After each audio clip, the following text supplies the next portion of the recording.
एक समय पहले की बात है। एक गांव में सिमला नाम की एक औरत रहती थी। सिमला के पति का नाम सोहन था। सिमला बहुत चंडाल औरत थी। सिमला अपने पति की दुश्मन थी।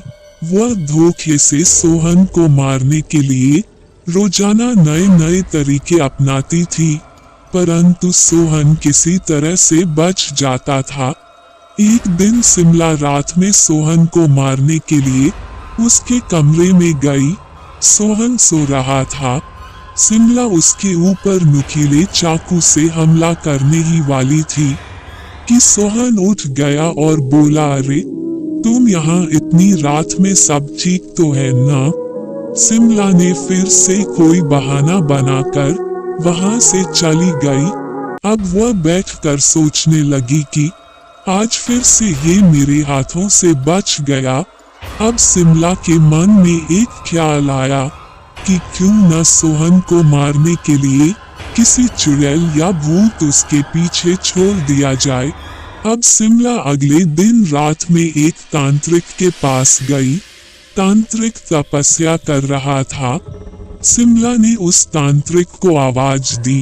तांत्रिक तपस्या से उठ गया और बोला, बताओ क्या परेशानी है? सिमला बोली, हम अपने दुश्मन को मारना चाहते हैं। तुम उसे मारने के लिए एक चुड़ैल उसके पीछे छोड़ दो। तुम जितना पैसा बोलोगे हम देंगे। तांत्रिक बोला, तुम घर जाओ, आज तुम्हारा दुश्मन मर जाएगा।